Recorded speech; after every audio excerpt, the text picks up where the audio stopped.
ভারতের পানিতে ডুবল ফেনী, কুমিল্লা সহ দেশের 10 জেলা, দুজনের মৃত্যু, পানিবন্দী 36 লাখ মানুষ। অনেক কই যাব, কই কষ্ট জানবাছে না। সকাল দিকে পানি বাড়তেছে, এখনো বাড়িবার সম্ভাবনা বেশি। রাজধানী বনানী থেকে গ্রেফতার রাশেদ খান মেনুর হেফাজতের সমাবেশে গণহত্যা সহ বেশ কয়েকটি অভিযোগ। গণমাধ্যমে তারেক রহমানের বক্তব্য প্রচার ও প্রকাশে বাধা নেই, হাইকোর্টের বিশেষ বেঞ্চের রায়, রুল খারিজ। বসুন্ধরা সামিট সহ দেশের 5 শীর্ষ গ্রুপের মালিকপক্ষের তথ্য চেয়ে এনবিআর এর চিঠি, কর ফাঁকির অনুসন্ধান। এবং নগদে ডিজিটাল ব্যাংকিং লাইসেন্স স্থগিত, সরকার মালিকানায় সরকার, সময় হলেই ছাড়া হবে বেসরকারি খাতে।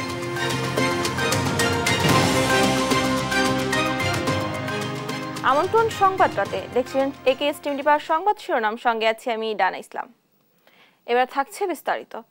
ভারী বর্ষণ আর ভারত থেকে আসা পানিতে আবারও বন্যা দেখা দিয়েছে দেশের অন্তত 10 জেলায়। ডুবেছে বসতবাড়ি, রাস্তাঘাট, ফসলি জমি, চরম দুর্ভোগে বানভাসী মানুষ। সহকর্মীদের পাঠানো তথ্যচিত্রে সালমা জাহানের ডেস্ক রিপোর্ট। একদিনে টানা বৃষ্টি, অন্যদিকে ভারত বাঁধ খুলে দেয়, দ্রুত বাড়ছে পানি। নদ নদীর দুকুল ছাপিয়ে ভেসে যাচ্ছে লোকালয়, প্লাবিত হচ্ছে নতুন নতুন এলাকা। পথঘাট ডুবে যাওয়ায় পানিবন্দী হয়ে পড়েছে বন্যা কবলিত এলাকার মানুষ। উজানের ঢলে মৌলভীবাজারের মনু ও ধোলাই নদীর 8 স্থানে বন্যা প্রতিরক্ষা বাঁধ ভাঙন দেখা দিয়েছে। মনু নদী বিপদসীমার 108 সেন্টিমিটার, চাঁদনীঘাট এলাকায় 113 সেন্টিমিটার, ধলাই নদীতে 33 সেন্টিমিটার ও জৌরি নদীতে বিপদসীমার 188 সেন্টিমিটার এবং কুশিয়ারা নদীর পানি বিপদসীমার 5 সেন্টিমিটার উপর দিয়ে প্রবাহিত হচ্ছে। অনেক কই যাব, কই কষ্ট জানবাছে না। ভারত থেকে আসা পানিতে ব্রাহ্মণবাড়িয়ার আখাউড়া উপজেলার নিম্নাচল তলিয়ে গেছে। পানিবন্দী হয়ে পড়েছে প্রায় অর্ধশত গ্রাম। ক্ষতিগ্রস্ত হয়েছে রাস্তাঘাট, ফসলি জমি ও মৎস্য খামার। 2 উপজেলার 1200 পরিবার আক্রান্ত হয়েছে। তো আমরা চেষ্টা করছি যে বন্যা দুর্গত যারা আছে তাদেরকে আশ্রয় কেন্দ্রে নিয়ে আসার, এবং ইতিমধ্যেই আমরা 15 মেট্রিক টন চাল এবং 5 লক্ষ টাকা বরাদ্দ করেছি এবং বিতরণ শুরু হয়ে গেছে। কুমিল্লা নগরীর পাশ ঘেঁষা গোমতী নদী ও 14 গ্রামের পাশ দিয়ে বয়ে যাওয়া কাকরি নদীর পানি বিপদসীমার 71 সেন্টিমিটার উপর দিয়ে প্রবাহিত হচ্ছে। এখন আশ্রয় কেন্দ্রই একমাত্র ভরসা বন্যা কবলিত মানুষের।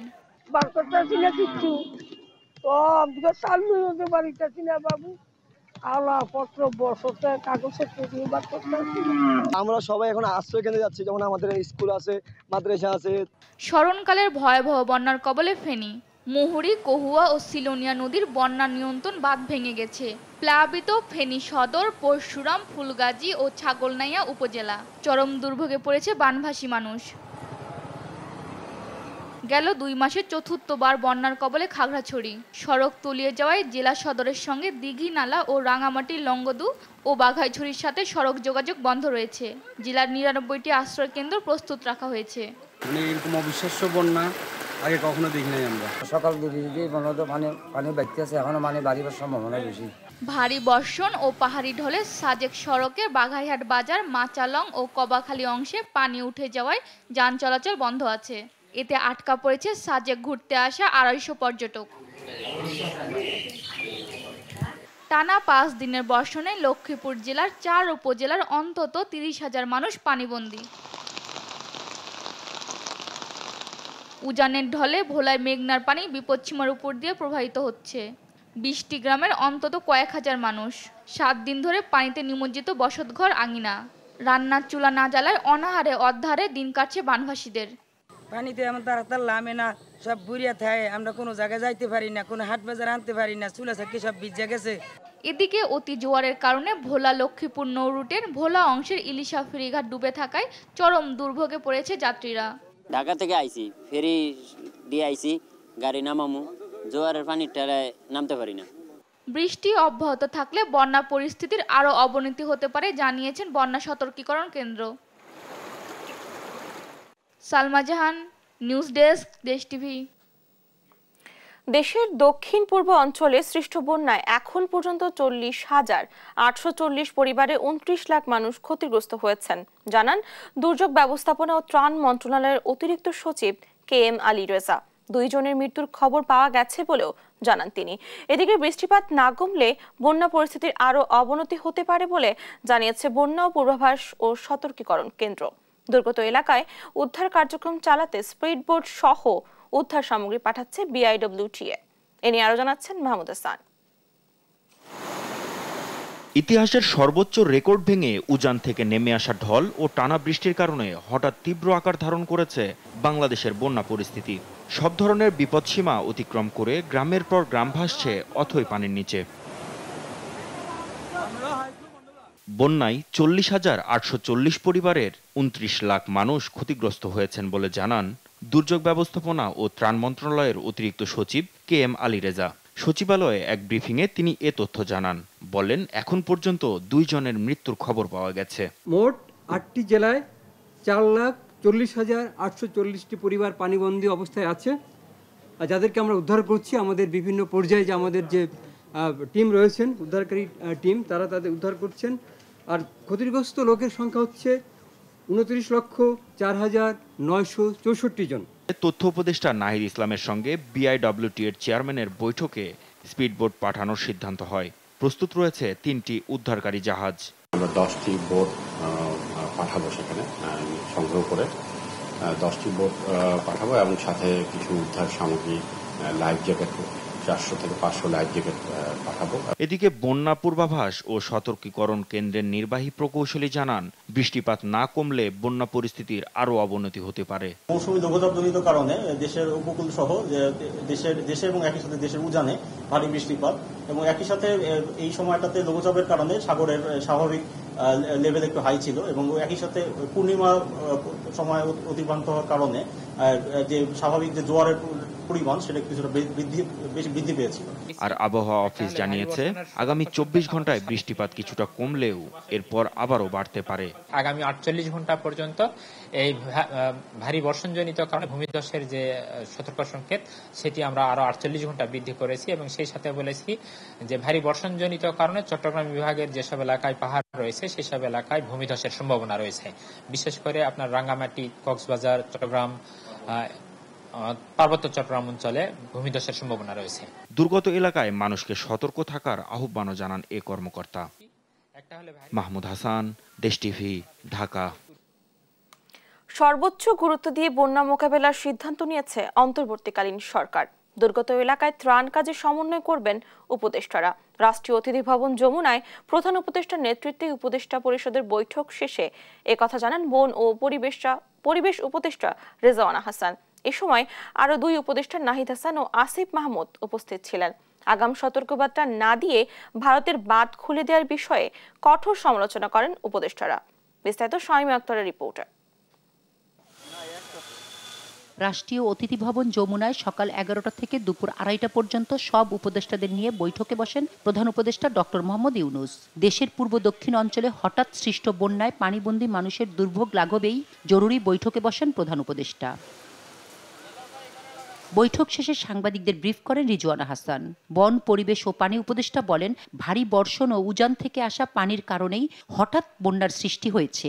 মানুষের দুর্ভোগ লাঘবে জরুরি ত্রাণ তৎপরতা সহ বন্যা পুনর্বাসনের কাজে সমন্বয় করবে সরকারের উপদেষ্টারা।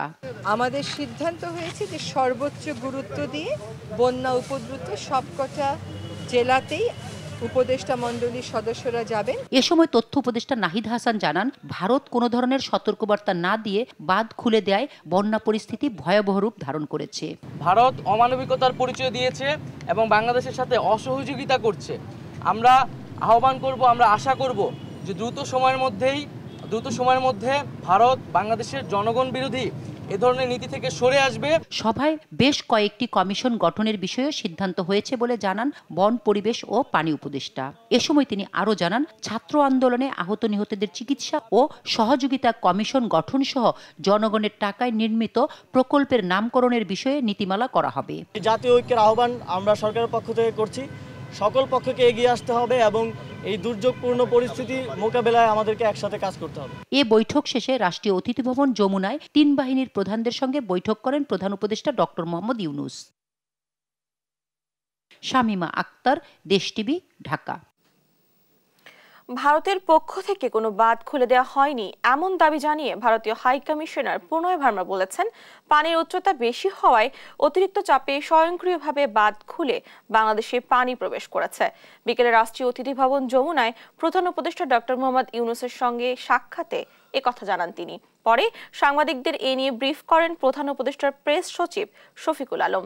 জানান, দেশের দক্ষিণ পূর্ব অঞ্চলের 10 জেলায় হঠাৎ বন্যায় এ পর্যন্ত 36 লাখ মানুষ পানিবন্দী হয়েছে, যা সার্বক্ষণিক মনিটরে রেখেছেন প্রধান উপদেষ্টা ডক্টর মোহাম্মদ ইউনূস। বৈঠকে ভারতীয় হাই কমিশনার প্রণয় ভার্মাকে নদী এবং পানি সংক্রান্ত একটি উচ্চ ক্ষমতা সম্পন্ন কমিটি গঠন করে প্রয়োজনীয় বৈঠকের বিষয়ে আহ্বান জানান প্রধান উপদেষ্টা। এ সময় প্রণয় ভার্মা গত বছর 16 লাখ বাংলাদেশি ভারতের ভ্রমণকে সুসম্পর্কের নজির হিসেবে উল্লেখ করেন। যখনই এই ধরনের এই যে বন্যার হঠাৎ করে, যেহেতু আমরা আর ইন্ডিয়া একই ক্যাচমেন্ট এরিয়া শেয়ার করি বা একই অনেক ক্ষেত্রে আমাদের ডেল্টাটাও ওভারল্যাপ করে, খুবই হাই লেভেল একটা কোলাবোরেশন এবং এটার জন্য এমার্জেন্সি সিচুয়েশনে এটা যাতে অ্যাক্টিভেট করা যায়।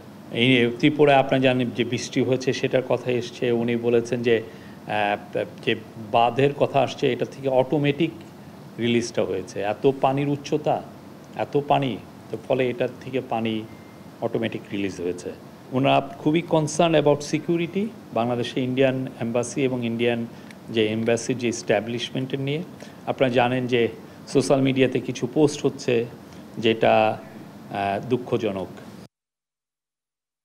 বিএনপির ভারপ্রাপ্ত চেয়ারম্যান তারেক রহমানের যে কোনো ধরনের বক্তব্য সব ধরনের গণমাধ্যমে প্রচার ও প্রকাশ নিষেধাজ্ঞার বিষয়ে দেওয়া রুল খারিজ করেছেন হাইকোর্ট। এর ফলে গণমাধ্যমে তার বক্তব্য প্রচারে বাধা নেই বলে জানিয়েছে আইনজীবীরা। বৃহস্পতিবার বিচারপতি মোহাম্মদ খসরুজ্জামান ও বিচারপতি মোহাম্মদ খায়রুল আলমের হাইকোর্ট বেঞ্চ এ রায় ঘোষণা করেন। এক রিট আবেদনের পরিপ্রেক্ষিতে 2015 সালের 7 জানুয়ারি তারেক রহমানের বক্তব্য গণমাধ্যমে প্রচারের উপর নিষেধাজ্ঞা দেন হাইকোর্ট। একই সঙ্গে রুল জারি করেন। রুলে তারেক রহমানের বক্তব্য প্রকাশ ও প্রচার নিষিদ্ধ করতে প্রয়োজনীয় পদক্ষেপ নিতে কেন বিবাদীদের নির্দেশ দেওয়া হবে না তা জানতে চাওয়া হয়। ওই রুল শুনানির জন্য 8 বছর পর হাইকোর্টের আবেদনের জানায় রিটকারী পক্ষ, কিন্তু তারেক রহমানের ঠিকানা ভুল থাকায় নোটিশ সঠিকভাবে জারি হয়নি। এ কারণে ঠিকানা সংশোধন করে ফের আবেদন দাখিলের নির্দেশ দেন হাইকোর্ট। মাননীয় আদালত বলেছেন, আজকে থেকে জনাব তারেক রহমান সাহেবের উপরে ওনার বক্তব্য প্রচারের ক্ষেত্রে যে নিষেধাজ্ঞা ছিল তা আজকে থেকে আর কার্যকরী নয়। যে নিষেধাজ্ঞাগুলো জারি করা হয়েছিল সেগুলো রিকল করে ভ্যাকেট করে দিয়েছেন এবং রিট পিটিশনটাই শেষ করে দিয়েছেন। আমরা আজকে মনে হচ্ছে যে ন্যায় বিচার পেয়েছি। কনস্টিটিউশনাল রাইটস, যে রাইটসগুলা আপনার প্রিজার্ভ করার জন্য, সমুন্নত রাখার জন্য আইনজীবী সমাজ কাজ করেন, আমরা কাজ করি আদালতে আইনজীবী হিসাবে।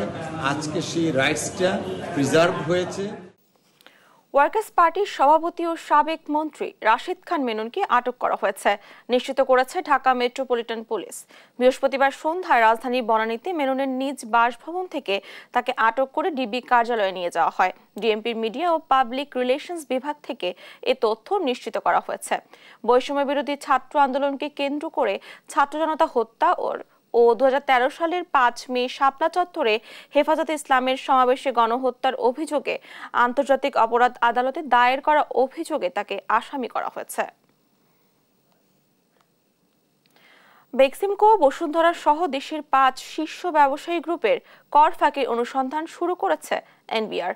এরই ধারাবাহিকতায় বৃহস্পতিবার বেক্সিমকো গ্রুপের কর্ণধার সালমান এফ রহমান, নাসা গ্রুপের চেয়ারম্যান নজরুল ইসলাম মজুমদার, সামিট গ্রুপের চেয়ারম্যান মোহাম্মদ আজিজ খান, বসুন্ধরা গ্রুপের চেয়ারম্যান আহমেদ আকবর সোবহান, ওরিয়ন গ্রুপের চেয়ারম্যান ওবায়দুল করিম এবং তাদের সাথে সংশ্লিষ্ট ব্যক্তিবর্গের তথ্য চেয়ে ব্যাংক ও আর্থিক প্রতিষ্ঠান, সিকিউরিটিজ অ্যান্ড এক্সচেঞ্জ কমিশন ও সঞ্চয় অধিদপ্তর সহ সংশ্লিষ্ট বিভিন্ন দপ্তরে চিঠি দিয়েছে এনবিআর। তাদের কর ফাঁকির বিশেষ অনুসন্ধান চালাবে এনবিআর এর সেন্ট্রাল ইন্টেলিজেন্স সেল। এরই মধ্যে প্রকাশিত বিভিন্ন সংবাদ ও সুনির্দিষ্ট গোপন তথ্যের ভিত্তিতে সম্ভাব্য কর ফাঁকি দেওয়ার তালিকায় কাজ শেষ করেছে সিআইসি। ফাঁকি দেওয়া কর উদ্ধারেও কাজ করবেন তারা। ভারতকে সতর্ক করে দিলেন বৈষম্য বিরোধী ছাত্র আন্দোলনের সমন্বয়ক হাসানাত আব্দুল্লাহ। বলেন, বাংলাদেশকে সংকটে ফেলার ষড়যন্ত্র থেকে ভারতকে সরে আসার আহ্বান জানান তিনি। সকালে টিএসসিতে বর্ণাঢ্যদের জন্য গণত্রাণ কর্মসূচিতে উপস্থিত হয়ে এসব কথা বলেন তিনি। এ সময় দেশবাসীর প্রতি ত্রাণ নিয়ে বর্ণাঢ্যদের পাশে দাঁড়ানোর আহ্বান জানান বৈষম্য বিরোধী ছাত্র আন্দোলনের সমন্বয়করা। বিস্তারিত নিয়াজ মোর্শেদের প্রতিবেদনে। হঠাৎ বন্যায় সারা দেশেই পানিবন্দী কয়েক লাখ মানুষ। বানভাসীদের উদ্ধারে এবং ত্রাণ সামগ্রী পৌঁছানোর কঠিন কাজটি দ্রুতই শুরু করেছে সরকার। দুর্গত মানুষের পাশে দাঁড়িয়েছে বৈষম্য বিরোধী ছাত্র আন্দোলনও। শুরু করেছেন গণত্রাণ কর্মসূচি। সকাল থেকেই স্কুল, কলেজ ও বিশ্ববিদ্যালয়ের শিক্ষার্থীরা সাধ্যমতো ত্রাণ নিয়ে আসেন টিএসসিতে, তুলে দেন সমন্বয়কদের হাতে। বন্যা পরিস্থিতিতে যারা বিপদের সম্মুখীন আছে তাদের সহায়তার জন্য কিছু ত্রাণ সহযোগিতা আমরা আমাদের জায়গা থেকে যতটুকু পেরেছি অতটুকু সহযোগিতা করছি। আমরা ওখানে যেয়ে সাহায্য করতে পারছি না, তাই আমরা এখানে এসে তাদের জন্য কিছু শুকনো খাবার যেমন মুড়ি, গুড়, স্যালাইন এই ধরনের খাবার ত্রাণ হিসেবে দেওয়ার চেষ্টা করছে জায়গায় এসে। গণত্রাণ সংগ্রহ করে আজকে দুপুর বিকেলের মধ্যে আমরা তারপর সেটা ফেনীতে পাঠানোর ব্যবস্থা করা হবে। আমাদের আত্মীয় স্বজন যতটুকু সাহায্য করতে পেরেছে সেগুলোই কালেক্ট করে আমরা নিয়ে এসেছি। ত্রাণ সংগ্রহে যোগ দেন বিভিন্ন শ্রেণী পেশার মানুষও। আমিও নিজের দায়িত্ববোধ থেকে মনে করতেছি যে দেশের সকল প্রতি প্রান্তের ছাত্র, শিক্ষক সহ সুশীল সমাজের প্রত্যেকেরই উচিত এই বন্যার্তদের সাহায্যে এগিয়ে আসা। এখানে কিছু হেল্প করেছে, আমার যতটুকু সামর্থ্য ছিল আমি অতটুকু নিয়ে এসেছি। যারা আমাদের এই বুথে আসতে পারবেন না তাদের জন্য আমরা ব্যাংক অ্যাকাউন্ট এবং মোবাইল ব্যাংকিং এর সিস্টেম করেছি। খাবার, স্যালাইন, শুকনো চিরামুড়ি সহ বিভিন্ন প্রয়োজনীয় দ্রব্য স্বেচ্ছাসেবীদের কাছে পৌঁছে দিতে দেশবাসীকে আহ্বান জানান সমন্বয়করা। আমরা দেশবাসীর কাছে আহ্বান করছি, তার মধ্যে রয়েছে শুকনো খাবার, চিরা, মুড়ি, বিস্কিট, টোস্ট, গুড়, ছাতু, বাদাম, খেজুর, এছাড়া রয়েছে শিশু খাদ্যের মধ্যে দুধ, সুজি, এগুলো যদি নিয়ে আসতে পারেন। এ সময় এভাবে ইচ্ছাকৃতভাবে বাঁধ খুলে দিয়ে বাংলাদেশকে সংকটে ফেলার ষড়যন্ত্র থেকে ভারতে সরে আসার হুঁশিয়ারি দেন সমন্বয়ক হাসনাত আব্দুল্লাহ। আমরা বলছি আপনারা সতর্ক হন। আপনারা যদি মনে করে থাকেন যে বাংলাদেশের এই যে রাষ্ট্র সংস্কারের কাজ সেটিকে ব্যাহত করার জন্য আপনারা আমাদেরকে এভাবে মানুষকে সংকটকালীন সময়ের মধ্যে পড়বেন, আপনারা চিকেন নেকের কথা ভুলে যাবেন না। আপনারা আমাদেরকে যেভাবে ট্রিটমেন্ট দিবেন ঠিক একইভাবে আপনারাও ট্রিটমেন্টের পাওয়ার জন্য প্রস্তুত হন। তিন বাহিনী সহ দেশের সাধারণ মানুষকেও দ্রুত বন্যার্তদের পাশে দাঁড়ানোর আহ্বান জানান তারা। নিয়াজ মোর্শেদ, দেশ টিভি, ঢাকা। নগদের ডিজিটাল ব্যাংকিং লাইসেন্স আপাতত স্থগিত করেছে বাংলাদেশ ব্যাংক, জানিয়েছেন কেন্দ্রীয় ব্যাংকের গভর্নর আহসান এইস মনসুর। বিকেলে এক জরুরি সংবাদ সম্মেলনে এসব তথ্য জানান তিনি। এখন থেকে নগদের 100% মালিকানা সরকারের, তবে আগামীতে বেসরকারি খাতেই পুনরায় দেয়া হবে বলে নগদকে জানান গভর্নর। আর ইসলামী ব্যাংকের নতুন পরিচালনা পর্ষদ সম্পর্কে গভর্নর বলেন ব্যাংকটিকে স্থিতিশীল লক্ষ্য। একই সঙ্গে বিদেশে পাচার হওয়া অবৈধ অর্থ ফেরানোর চেষ্টা অব্যাহত থাকবে বলেও জানান কেন্দ্রীয় ব্যাংকের গভর্নর। আমরা কিন্তু নগদকে ধ্বংস করতে চাই না, আমরা চাই নগদ আরো শক্তিশালী একটা প্রতিষ্ঠান। নগদ যেন একটা বিকাশের মতোই একটা স্বচ্ছ, কমপ্লায়েন্ট, ইন্টারন্যাশনালি রিকগনাইজড একটা আইকনিক প্রতিষ্ঠান, সেই ক্যাটাগরিতে আমরা এটাকে নিতে চাই। আমাদের উদ্দেশ্য হচ্ছে যে কম্পিটিশন বাড়াতে হবে এই ক্ষেত্রে,